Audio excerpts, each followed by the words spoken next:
Mr. Chair, I've joined my colleagues, Mr. Biggs' remarks. And just for purpose of the record, I would like to share some numbers. I think we can assume, without concern of folks thinking otherwise, that the million people that got away in some fashion or another crossed the land I'm about to describe. So the acres of federal land within 100 miles of the Mexican border, the Bureau of Land Management, 12 million acres. The Department of Defense, 5.7 million acres. United States Forest Service, 3.7 million acres. The Bureau of Indian Affairs, 3.5 million acres.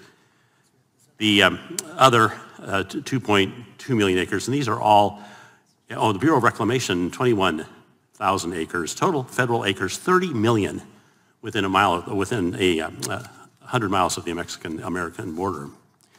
I think it's clear that the people of the United States have reason to be concerned about the impact on these millions of acres, 30 million to be exact, that the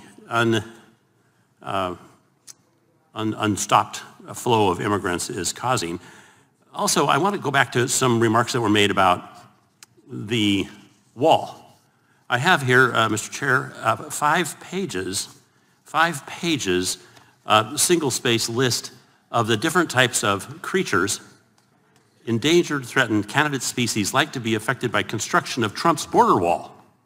This list was created in 2017. I'm guessing things haven't changed much, but we have 5 pages of the types of creatures and plants that would be affected by the construction of Trump's border wall.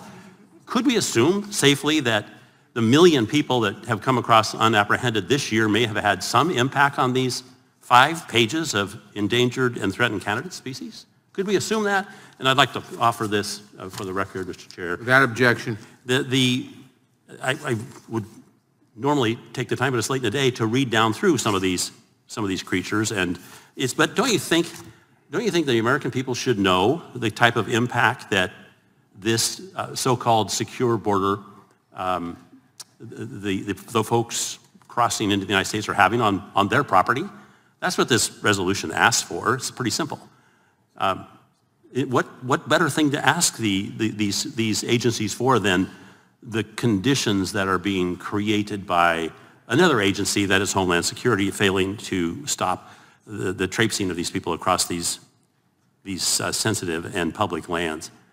Mr. Chair, it's sad, isn't it? 5 pages of endangered and threatened candidate species, all of whom were called out in extreme detail when it came to the wall, but are being ignored now. For what reason?